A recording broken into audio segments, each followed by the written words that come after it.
All right, Shalom. It's Priest and Soldier Wiz from WFI Milwaukee. I'm here with Karma, Leary, Jada. Right. So what we do is we're a Bible-based Israelite group, right? And we just came to ask the people a few questions. So are y'all from Milwaukee?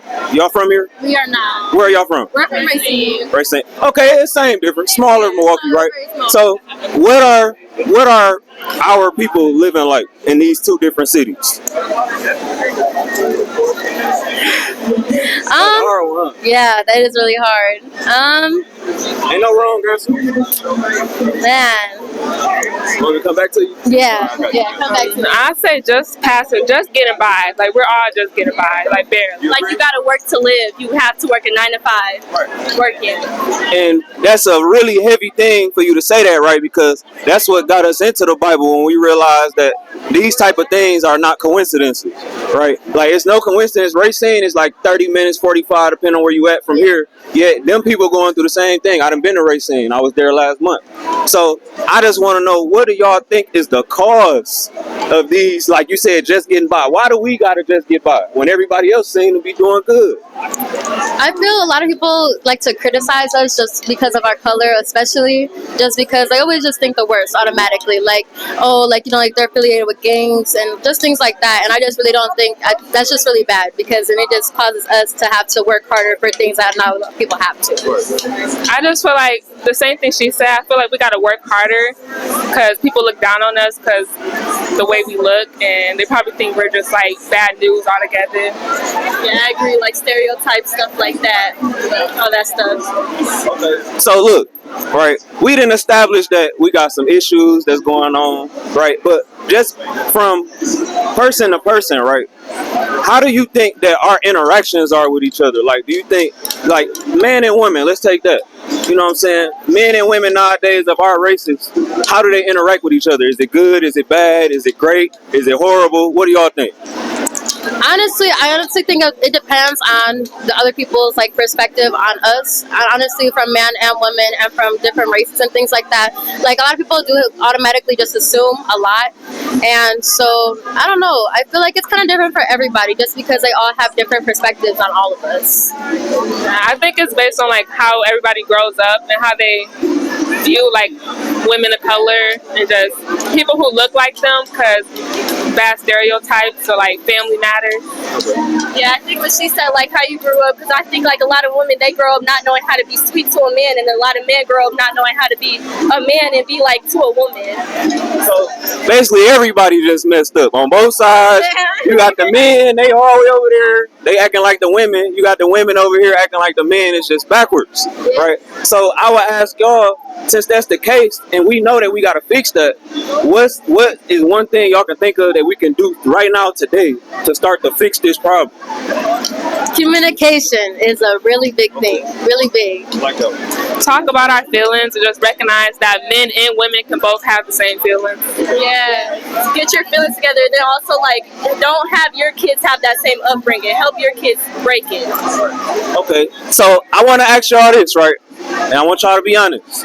Okay, do y'all think that our women nowadays have a positive outlook on marriage? No, definitely not. No. So why is that the case when, you know, little girls, they used to grow up putting the dresses on, acting like they was getting married and stuff like that, but now that we older and we grown, these things not happening? Why is that the case? A lot of people do grow up, like me and myself, I did grow up with just my mom. I didn't grow up with any father figure around me, and so a lot of my family that too, they're not really big into marriage, so like it just kind of grew on me too. But I am all about love, I'm all about marriage, all of that. So I enjoy everything. Okay. I grew up with both my parents married, so I have a good like look on marriage. But I feel like for other people, they see their moms like struggling or like baby daddies and stuff like that, so they would rather not get married to not hurt themselves. Yeah, how you grew up, because most we grow up without like father figures in our home, so you're not used to seeing a healthy marriage, so you don't know how that works. You don't know how, you're not used to that. You never know how it's gonna turn out for you yourself, and it just leaves you scared. Right. Hey, and it's amazing that y'all saying this, because we don't really get to hear our women's side of things, right? Like a lot of times when our women speak on things, they told to kind of just step to the side, like we don't really want to hear it. You know what I'm saying? You got the stereotype, the angry black woman stereotype. You got all these things, right? But what we here to tell y'all is that a lot of these things that go on with y'all as women, we can go into the Bible and tell you why it's happening, right? You know what I'm saying? It's not like I said, it's not a coincidence. These things can be read about. Let me get that verse right quick. Now, what this is this is a curse, right? Like, is a curse a good thing or a bad thing? If I curse somebody, am I doing something good or bad? Bad. Right. So if God cursed somebody for doing something, then we got to figure out how can we fix that. But let's see what the curse was. It's the book of Deuteronomy, chapter 28 and verse 54. Right. It says, so that the man that is tender among you and very delicate, his eye shall be evil toward his brother. Right. So it said the man whose eye was tender. We used to look like, this my brother right here. You know what I'm saying? I'll do anything for this man. But there's come a time where, hey, my eye might be evil towards him. I might think, hey, you know what I'm saying? His woman look better than mine. His car look better than mine. You know what I'm saying? So maybe I want to steal from him. Maybe I want to kill him. We got all this backdoor stuff that they making cool now. We didn't used to treat each other like, it used to be like, you see another black man, it was the greatest thing ever. It was a wonderful conversation, right? Let's keep going. His eye shall be evil toward his brother and toward the wife of his bosom. Right. So now I'm into it with my brother. I go home, my woman there, I don't want to talk to her. I'm talking crazy to her. You know what I'm saying? I'm bringing all these different diseases in the house. All these things being so evil to my woman, it's saying that these things will happen. This was written over 3,000 years ago. Right. Now it's still applying to these people today. Like y'all said, y'all growing up without fathers, without male figures. Y'all said the women's outlook on marriage is horrible. Like, if a man is being evil toward his woman, she only gonna take that for so long before she start doing it back, right? Now let's keep going. Now after the man is into it with his brother and his woman, let's see what happens next. And toward the remnant of his children. Right? Toward the remnant of his children. Now, what do they say about black men when they have kids? What do they say they're gonna do? They're gonna leave for the milk. You say they're gonna do what? They're gonna leave for the milk. They gonna leave. They gone. They gone, right? Let's see what this says. Which he shall lead. Which he shall what? Which he shall lead. Now, why can I read about what y'all are talking about in the book of Deuteronomy? And it's still applying today if this is not talking about us, right? Because everybody don't got these curses, man. I go out to Brookfield. Y'all know what Brookfield is, right? If I go out to Brookfield, man, they walk in the whole family. You know, I go in a restaurant. It's an experiment I noticed. When I walk in a restaurant, a lot of our women, it just be them and a bunch of kids. But our white counterparts, the Asian counterparts, they got the whole family. They got the great grandmas with them, the great grandpas. I mean, they got like 4 different generations, right? So what we want to tell y'all is that, you know, there is a better way for us to do things. There is a better, y'all don't have, just because y'all grew up without a father, that don't mean that y'all have to continue the cycle. Y'all grow up, y'all find a man, have kids with him, whatever happened with y'all, and y'all raise another fatherless child, right? There are ways that we can fix these things, right? Go to Deuteronomy 28 verse 1. Because God is not just a person who would just curse somebody and be evil, right? He's a father. He's a parent. If you do good, I got you. If you do wrong, I got to punish you. I got to put you in timeout. I got to take my belt off, whatever. Let's see what he would have done if we would have listened. Verse 1. And it shall come to pass, if thou shalt hearken diligently unto the voice of the Lord thy God, to observe and do all his commandments, that the Lord thy God will set thee on high above all nations of the earth. And all these blessings shall come on thee and overtake thee, if thou shalt hearken unto the voice of the Lord thy God. So he said, if you just, this is your parent. Think about it like your mama told you, look, just bring home an A on this report card. We going to Disneyland. That's it. It's that simple. All I need you to do is get this grade. We decided to get D's and F's the whole time, right? And that's why we end up in this position we in, right? Now, I want to ask y'all, what are we above all nations like it said in that verse right now? Are we number one on top of everybody? Not even close. I wouldn't even say, right? Because like we were just talking about, Racine, Milwaukee, it don't matter. Wherever we live at, it looks horrible. I'm from the north side of Milwaukee, and let me tell you, I would not want to raise any children over there, right? But for some reason, our communities look like that. So I want to get something that God told us to do that we didn't do that led us in a position to be fatherless children and those type of things. Give me Deuteronomy 22 and 5. All right. Come on, got you. So, what do y'all think so far about, the curses and the blessings? What's y'all take on it?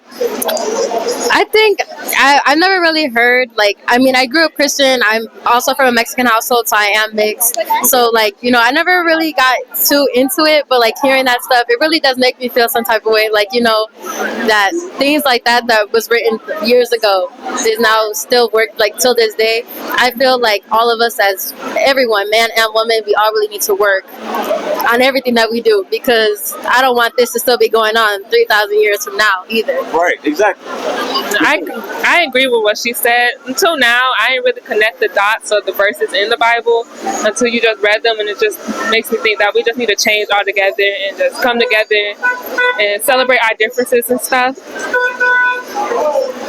What about you? Yeah, I think it all just makes sense. Like, I always believed in God, but I didn't, like, understand the Bible like that. Like, I didn't grow up reading the Bible and stuff like that. So it all makes sense. Like, it all just goes together. And it all just makes me put more trust in Him. And that's the powerful thing you said, because a lot of us didn't grow. I didn't grow up reading the Bible either. I mean, I went to church and all that, but they'll bring out like 2 verses. They gonna sing and they gonna dance. They gonna run around passing out. But I never really figured out like what's going on in the Bible. You know what I'm saying? I never really got into these stories. But I want to get this verse right quick. Get that for me. Which one? 68? Read that. It's Deuteronomy 28 and verse 68. Right. And the Lord thy God shall bring thee into Egypt again. Right. So it said, "The Lord thy God shall bring thee into Egypt again." Do y'all know what happened in a time of Moses in Egypt? Have you ever heard that story? Like, you heard, "Let my people go." Yeah. That type of, right. So the Israelites, which is Moses' people, was in slavery. They was in Egypt, but God brought them out of Egypt, and that's when He was telling them about the curses and stuff. Like, hey, He brought you out of Egypt so that y'all don't have to be cursed. Y'all don't have to do this. But let's keep reading. With ships. Right. With ships. He said it's gonna bring us back into Egypt, which we said was we were slaves there, right? With ships, though. Now, if you read when we went into Egypt the first time, there was no ship involved, but now we on ships. But who are we taught went into slavery on ships? Our people, or black people. Black people. Black people. Right. And not just us, right? You can go into the history, you can find that the Native Americans went through similar things. Our Hispanic counterparts went through similar things, because those are our people too. Yes. Right? Like, it's a big thing with like our Dominican brothers. They'll say, "I'm not black, I'm Dominican," but they'll look just like me. You know what I'm saying? So it's this divide that we got, but we can keep reading about this in the Bible for some reason, because we are those people of the book. Let's finish this verse off though, because it's a really important verse to understand. By the way whereof I spake unto thee, thou shalt see it no more again. Right. So at the place where I'm telling you this stuff, you're not gonna see this place again. You're not gonna be back here. You're not gonna be at home. You're gonna be in the United States. You're gonna be in the Dominican Republic. You're gonna be in Cuba. You're gonna be in Chile, Argentina. You're gonna be spread across the world. Let's keep going. He said, cut it. Cut it. Cut it after that. By the way whereof I spake unto thee, thou shalt see it no more again, and there ye shall be sold unto your enemies for bondmen and bondwomen. Right. So it said you'll be sold unto your enemies for bondmen and bondwomen, right? So we know this is going into slavery and all these things, right? But I just wanted to let y'all know that y'all are most likely Israelites. These things fit y'all, right? So we ain't gonna hold y'all too much longer. After the camera go off, we gonna kind of exchange information with y'all so y'all can follow us, look up the YouTube, the Instagram, and those type of things, right? But do y'all have anybody y'all want to shout out? Any businesses, any singers, rappers, last text? It don't matter. What you got? Agency? Let's Park Palms. Racing Park Palms. Okay. Yeah. Park Palms. Park Palms. It's our dance team. For school. For school. PARKPOMS. Okay. Racine Park Palms. Yeah. Make sure you put Racine in front. Go follow us. All right. Thank y'all.